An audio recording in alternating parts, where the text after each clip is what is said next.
आदाब, सत श्री अकाल दोस्तों, स्वागत है आप सबका मेरे YouTube चैनल सुप्रीम जंक्शन पर। और मैं आशा करता हूं कि आप सभी स्वस्थ और सुरक्षित होंगे। दोस्तों 2000 टेस्ट मैचेस अभी तक आयोजित किए जा चुके हैं। इनफैक्ट ये नंबर 2000 से ज्यादा है और तकरीबन 2 साल का ये पूरा ये वर्ल्ड टेस्ट चैंपियनशिप का साइकिल था। इनॉग्रल ये वर्ल्ड टेस्ट चैंपियनशिप खेली जा रही है और 144 साल का ये पूरा टेस्ट क्रिकेट का इतिहास है। और इस इतने लंबे वक्त के बाद हमें दरअसल पहली बार कोई टीम मिली है जो अपने आप को बड़े गर्व के साथ ये कह सकती है कि वो टेस्ट क्रिकेट की चैंपियन टीम है।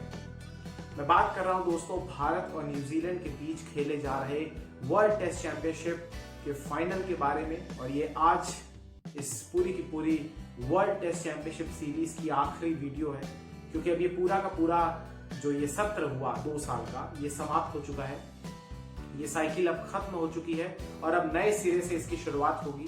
लेकिन यहां पर हमें मिल चुका है पहला विजेता और एक प्रकार से न्यूजीलैंड ने 55 लाख की जनसंख्या वाला एक छोटा सा देश वो चैंपियन बना है क्रिकेट का। टेस्ट क्रिकेट का बेताज बादशाह बना है, एक प्रकार से सिरमौर बना है न्यूजीलैंड। और आज जहां एक और करोड़ों भारतीय फैंस के दिल टूटे हैं, तो वहीं लाखों कीवी फैंस के एक प्रकार से दिल खुश भी हुए हैं, क्योंकि न्यूजीलैंड ने भी बहुत ज्यादा इंतजार किया। भारत भी लगातार 2013 के बाद से कोई भी आईसीसी का इवेंट नहीं जीत पाया है। लेकिन न्यूजीलैंड की अगर मैं बात करूं तो उन्होंने भी काफी ज्यादा इंतजार किया है। न्यूजीलैंड का आपको मैं बताना चाहूंगा 2015 का वर्ल्ड कप जो उन्होंने ही एक प्रकार से सह मेजबानी उन्होंने की थी। ऑस्ट्रेलिया और न्यूजीलैंड दोनों ने ही होस्ट किया था और दोनों ही फाइनल में भी पहुंचे थे और वहां पर ऑस्ट्रेलिया ने इन्हें मात दे दी थी। फिर इसके बाद 2019 का जो 50 ओवर का वर्ल्ड कप हुआ उसमें भी न्यूजीलैंड ने शानदार प्रदर्शन किया और एक प्रकार से एक एक्सीडेंट हो गया, यूं कहिए कि किस्मत उनके साथ नहीं थी। और फिर इंग्लैंड के साथ उनका फाइनल हुआ, फाइनल 2 बार टाई हो गया और बाद में निर्णय निकाला गया एक प्रकार से ऐसे कि न्यूजीलैंड उस मैच को हार गया। न्यूजीलैंड लगातार 2 बार वर्ल्ड कप के फाइनल्स में पहुंचा, लेकिन दोनों बार उसे हार का सामना करना पड़ा। लेकिन इस बार जब किसी आईसीसी के फाइनल टूर्नामेंट में वो पहुंचा, आईसीसी के इवेंट के फाइनल में पहुंचा, यानी डब्ल्यूटीसी के फाइनल में पहुंचा, तो भारत की टीम उनके सामने थी और भारतीय टीम के सामने न्यूजीलैंड नहीं हारा, बल्कि न्यूजीलैंड ने एक प्रकार से मैच के आखिरी दिन एक तरफा कर दिया मुकाबला और एक वन साइडेड इस एनकाउंटर में एक प्रकार से भारतीय टीम को स्पीचलेस कर दिया। मैं आपको बताना चाहूंगा दोस्तों कि ये पहली बार ऐसा था कि जब एक प्रकार से 6 दिन का ये टेस्ट मैच था। हालांकि एक जमाना हुआ करता था जब टाइमलेस टेस्ट होते थे, लेकिन मॉडर्न अगर मैं जमाने की बात करूं तो ये पहली बार ऐसा हुआ कि ये 6 दिन का टेस्ट मैच हुआ, क्योंकि रिजर्व डे भी इसमें यूज किया गया। आपको याद होगा कि पहला दिन और चौथा दिन पूरे तरीके से बारिश में धुल गया था और न्यूजीलैंड ने टॉस जीता और फिर उन्होंने अपने प्लान्स को सही तरीके से एग्जीक्यूट किया। न्यूजीलैंड के कैप्टन केन विलियमसन की बहुत ज्यादा तारीफ बनती है। उन्होंने एक प्रकार से जो प्लान्स बनाए उन्हें बेहतरीन तरीके से उनका क्रियान्वयन किया, क्योंकि यहाँ पर प्लान बनाना बजाय एक प्रकार से अगर मैं कहूं तो प्लान बनाना आसान होता है, लेकिन उनका एग्जीक्यूशन करना, उसे सही तरीके से उसका क्रियान्वयन करना बहुत ज्यादा मुश्किल होता है। और न्यूजीलैंड के कैप्टन ने सही कैप्टनसी करी, उनके बॉलर्स ने उस सही प्लान को एक प्रकार से एग्जीक्यूट किया और बेहतरीन एकजुट होकर प्रदर्शन किया और आज लिहाजा हमारे सामने ये विजेता के रूप में खड़े हुए हैं। मैं आपको दोस्तों बताना चाहूंगा कि न्यूजीलैंड ने टॉस जीता था इस पूरे के पूरे टेस्ट मैच की शुरुआत में 18 तारीख को जब ये पहला दिन था तब तो मैच हुआ नहीं था, पहला दिन भूल गया था। लेकिन दूसरे दिन टॉस हुआ और उन्होंने एक प्रकार से टॉस जीता और उन्होंने भारत को आमंत्रित किया। भारत ने पहली पारी में, आपको याद होगा कि अजिंक्य रहाणे ने 49 रन बनाए, विराट कोहली ने 44 रन बनाए। ओपनर्स का अच्छा स्टैंड हुआ था, लेकिन भारत ने सिर्फ 217 रन बनाए थे।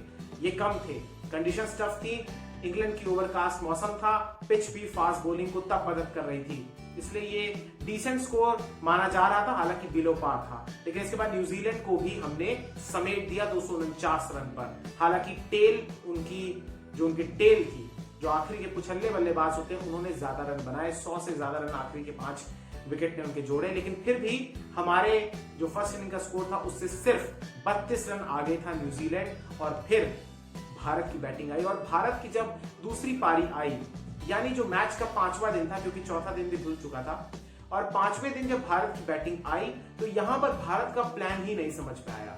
शुरुआत में हालांकि फिर भी ठीक था, भारत स्लो खेल रहा था, भारत हो सकता था कि सब ये सोच रहे थे कि भारत टाई की तरफ जा रहा है, माफ कीजिएगा ड्रॉ की तरफ जा रहा है, क्योंकि एक प्रकार से एक दिन बचा है, तकरीबन 98 ओवर का गेम बचा हुआ है और आराम से भारत निकाल लेगा। लेकिन दुर्घटना हो गई दोस्तों मैच के आखिरी दिन, और जहां पर सब लोग ये कयास लगा रहे थे कि पिच हो सकता है कि टर्न करे, स्पिनर्स को मदद दे, लेकिन हुआ उल्टा। और बल्कि पिच ने एक प्रकार से एक ही दिन में 2 तरीके से प्ले किया। पिच सुबह ऐसा लग रहा था जैसे भारतीय बल्लेबाज के बैट पर लगी नहीं रही है, और ऐसा ही हो रहा था। बॉल जो सीमर्स डाल रहे थे न्यूजीलैंड के, वो इतनी खतरनाक स्विंग हो रही थी कि भारतीय बल्लेबाजों के सामने कोई जवाब नहीं था। 5वें दिन का स्कोर ओवरनाइट जो था भारत का, वो था 64 रन 2 विकेट के नुकसान पर। और उसके बाद मैं आपको बताना चाहूंगा कि भारत ने जब अपनी पारी को शुरू किया, यानी कल यानी 6ठे दिन जब अपनी पारी को शुरू किया तो क्या हुआ। 64 पे 2 भारत था, 32 रन से आगे था, और इसके बाद भारत की पूरी पारी दरअसल 170 रन पर ही सिमट कर रह गई। भारतीय टीम की तरफ से रोहित शर्मा और शुभमन गिल तो पहले आउट हो गए थे 30 और 8 के स्कोर पर। विराट कोहली कल के दिन के पहले खिलाड़ी बने, जिस प्रकार से वो तीसरे दिन के पहले खिलाड़ी बने थे आउट होने वाले।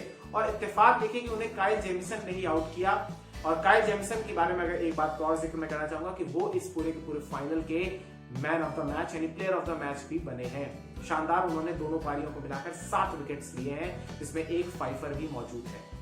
खासा उन्होंने परेशान किया विराट कोहली को भी, खासा उन्होंने परेशान किया चेतेश्वर पुजारा को भी, और पहली पारी में तो 5 बल्लेबाजों की उन्होंने एक प्रकार से विकेट भी ली और सारे बल्लेबाजों को कमोबेश एक जैसे उन्होंने परेशान किया। विराट कोहली दोस्तों 13 रन के माफ कीजिएगा निजी स्कोर पर आउट हो गए, ज्यादा रन वो नहीं जोड़ पाए। चेतेश्वर पुजारा 15 रन के स्कोर पर आउट हो गए। चेतेश्वर पुजारा की यहाँ पर बात करना जरूरी है, क्योंकि चेतेश्वर पुजारा का बैट एक प्रकार से हवा में ही रुक गया था। ये तकलीफ उनको दी जा रही है, ऑस्ट्रेलिया में भी उनके सामने थी, और इंग्लैंड के खिलाफ जब अगले महीने सीरीज होगी अगस्त के महीने में, तो हो सकता है कि इनको वहां पर भी परेशानी हो।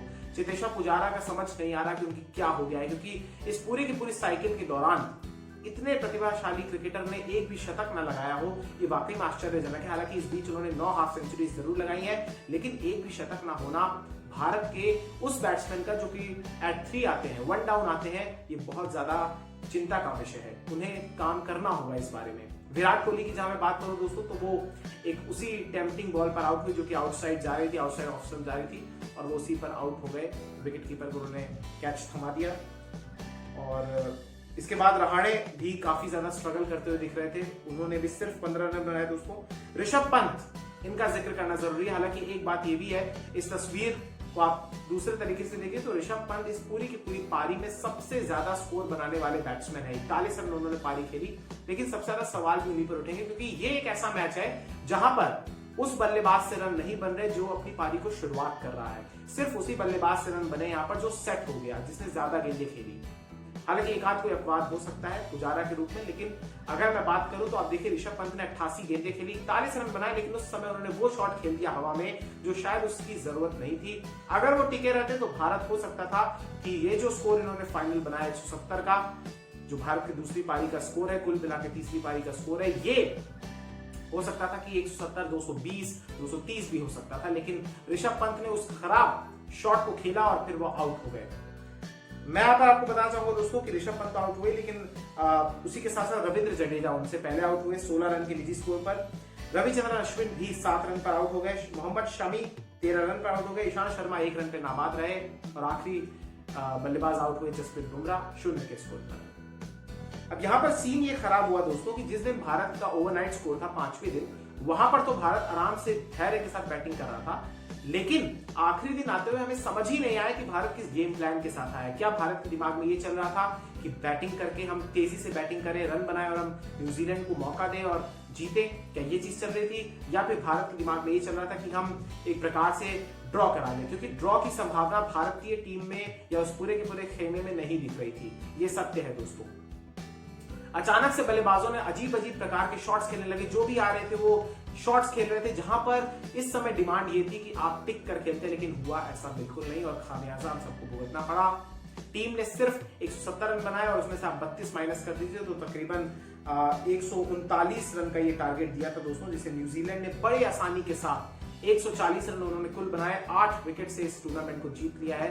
सिर्फ 2 विकेट उनके गंवाए। मैंने आपको बताया था कि ये पूरी की पूरी विकेट एक प्रकार से डबल फेस खेली, डुअल नेचर इसने शो किया।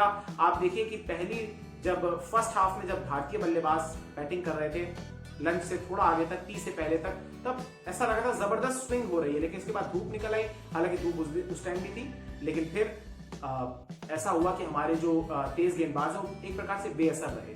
अब यहाँ पर दोस्तों आपको बताना चाहूंगा कि किस किस ने विकेट लिए भारतीय पारी के। दूसरी पारी के सऊदी सबसे सफल गेंदबाज रहे दूसरी पारी में भारत के खिलाफ। उन्होंने 4 विकेट लिए, ट्रेंट बोल्ट ने 3 विकेट लिए, काइल जेमिसन ने 2 विकेट लिए और नील वैगनर ने 1 विकेट लिया। यानी 5वां उनको गेंदबाज कॉलिन डी ग्रैंडहोम यूज ही नहीं करना पड़ा। सोचिए 4 गेंदबाजों ने पूरी की पूरी भारतीय लाइनअप को आउट कर दिया। यहां पर दोस्तों मैं बात करना चाहूंगा अब एक चीज और, वो है न्यूजीलैंड की। न्यूजीलैंड ने 140 रन बना दिए बड़ी आराम से 45.5 ओवर में, यानी 3 का उनका रन रेट था करीब। अब यहां पर आप देखिए कि टॉम लेथम और डेवन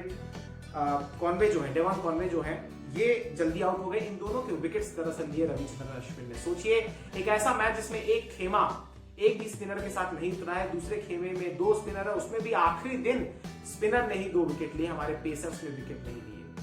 अब यहां पर आप देखिए दोस्तों कि दरअसल लेथम जो है वो 9 के स्कोर पर आउट हो गए और डेवन कॉनवे आउट हो गए 19 के स्कोर पर। विलियमसन और रॉस टेलर ने 96 रन की पार्टनरशिप करी। केन विलियमसन पहली पारी में भी शानदार उन्होंने बैटिंग करी थी, इस पारी में भी उन्होंने अपना अर्धशतक पूरा किया, जिसे वो चूक गए थे पिछली पारी में। इन्होंने बनाए 52 रन, रॉस टेलर ने बनाए 47 रन। दोनों के बीच हुई 96 रन की नाबाद साझेदारी और इन्होंने न्यूजीलैंड को जीत की दहलीज पार करवा दी। भारतीय पारी अगर मैं बात करूं तो मैंने आपको बताया कि ईशांत शर्मा, मोहम्मद शमी और जसप्रीत बुमराह और रविंद्र जडेजा विकेटलेस रहे और रविचंद्रन अश्विन ने 2 विकेट निकाले ओपनर्स के न्यूजीलैंड के। तो ये पूरा का पूरा दोस्तों मैच की समरी थी। यहाँ पर सवाल विराट कोहली की कप्तानी पर भी उठा है, उनकी लीडरशिप पर भी उठा है और इस बात पर भी उठा है कि आखिर किस प्रकार से इस बड़े मैच में या इस प्रकार से जो बड़े मैचेस होते हैं, चाहे वो 2017 का चैंपियंस ट्रॉफी हो, फाइनल हो जिसमें हम पाकिस्तान से हार गए थे, फिर इसके बाद 2019 का सेमीफाइनल हो जिसमें न्यूजीलैंड ने ही हमें बाहर का रास्ता दिखाया था, या फिर इस बार का ये वर्ल्ड टेस्ट चैंपियनशिप का फाइनल हो, भारतीय टीम लगातार अपने नर्व्स को लूज कर रही है, भारतीय टीम लगातार अपने प्लान्स को एग्जीक्यूट नहीं कर पा रही है, इसलिए सवाल तो उठेगा। प्लस एक बात और है दोस्तों जो पर्सनली मैं मानता हूं कि शायद केन विलियमसन ने बेहतर, शायद नहीं बल्कि मुझे पूरा विश्वास है कि केन विलियमसन ने बहुत ही अच्छे तरीके से, बहुत ही बुद्धिमत्ता के साथ इस पिच को रीड किया, क्योंकि उन्होंने अपने पत्ते नहीं खोले। हालांकि एक चीज आपको याद होगी कि विराट कोहली ने 2 दिन पहले ही अपनी टीम का अनाउंसमेंट कर दिया था और उसमें 2 स्पिनर्स थे, लेकिन जब बारिश हुई तो केन विलियमसन ने धैर्य का इस्तेमाल किया, धैर्य रखा और उसके बाद अपनी जब टीम उतारी तो उन्होंने पिच को अच्छे तरीके से रीड किया, सिंपल रहे वो कंडीशंस को रीड किया और उन्होंने out and out fast bowlers उन्होंने खिलाए 5 के 5, लेकिन हमारे पास 2 स्पिनर्स थे। शायद हम एक हार्दिक पांड्या की तो हमें कमी हो ही रही है महसूस, लेकिन शायद हम उस समय सिराज को खिला सकते थे या उमेश को खिला सकते थे, लेकिन ऐसा हुआ नहीं। खैर जो वो हुआ, अब उस पर बात क्या करनी, रात गई वाली बात है, लेकिन सवाल उठेंगे क्योंकि आगे इंग्लैंड का लंबा दौरा है और यही कमोबेश टीम आपको दिखेगी, यही मिडिल ऑर्डर आपको दिखेगा। हालांकि बॉलिंग में हो सकता है कुछ बदलाव किए जाए, लेकिन इन लोगों को जल्द से जल्द अपने अंदर जो भी मिस्टेक्स हुई उसमें करेक्शन करना जरूरी है।